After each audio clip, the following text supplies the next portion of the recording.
Psychologists have spent decades obsessing over parents, teachers, and trauma. Meanwhile, the person who slept 10 feet away from you for 18 years barely made it into the research. Here's a stat that reframes everything.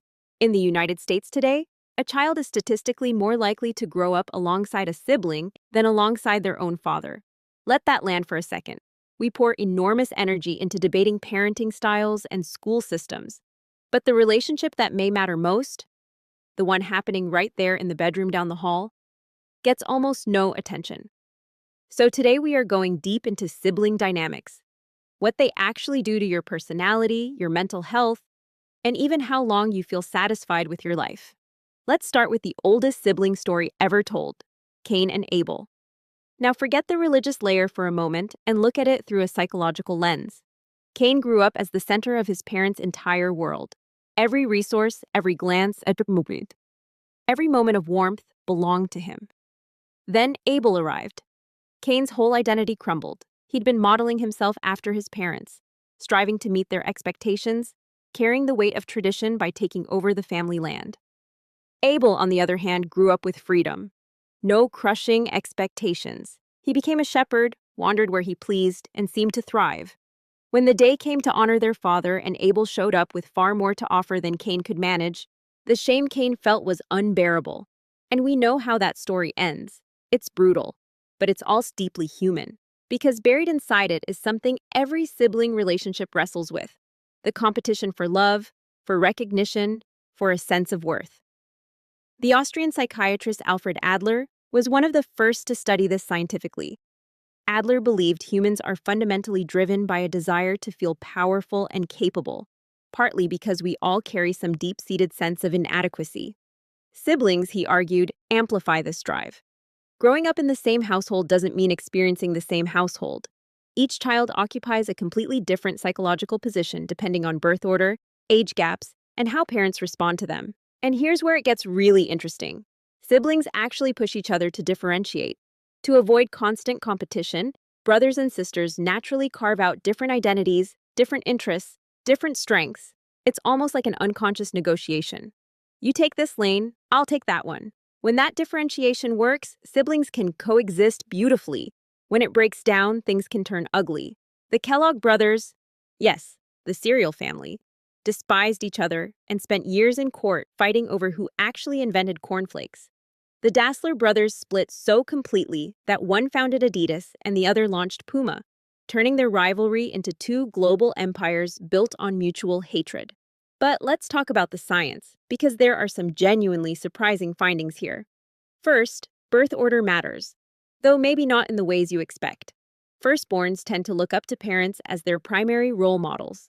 Because the developmental gap between a child and a parent is massive, this stretch actually appears to boost cognitive development. On average, firstborns tend to score slightly higher on IQ measures. Parents also invest more attention and set higher expectations for their oldest child. That pressure can be crushing, but statistically, firstborns seem to benefit from it overall. Younger siblings have a totally different experience. They model themselves after their older brothers and sisters rather than their parents. That gap is smaller, so it's easier to close. But here's the twist. Because parents naturally shift some attention toward managing the whole family dynamic, younger siblings often receive less one-on-one time. Research suggests this contributes to higher rates of social anxiety in younger children. They're highly social, yes, but also more prone to worrying about where they stand. Now, here's one of the most counterintuitive findings out there. Siblings actually spend more time with each other than they spend with their parents. For younger siblings, the gap is even more dramatic. Sometimes twice as much time spent with brothers and sisters than with mom or dad. Think about what that means. Your sibling isn't just someone you grew up near. They are an active, daily force shaping your values, your habits, and your emotional landscape. Children who grow up with siblings also tend to be more physically active, less likely to struggle with obesity, and generally report higher levels of happiness.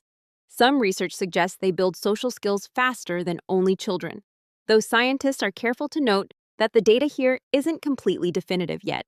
But here's the piece that truly stunned researchers. Sibling attachment, how emotionally connected you feel to your brother or sister, turns out to be a powerful predictor of overall well-being. In some cases, It matters more than the bond you have with your parents. A study in Sweden tracked people into their 80s and found something remarkable. Feeling close to friends had very little impact on overall life satisfaction at that age. But feeling close to a sibling? That made a significant difference. At 80 years old, your sibling relationship is still shaping how fulfilled your life feels. That also means the dark side of sibling bonds carries serious weight. Sibling bullying isn't just childhood drama.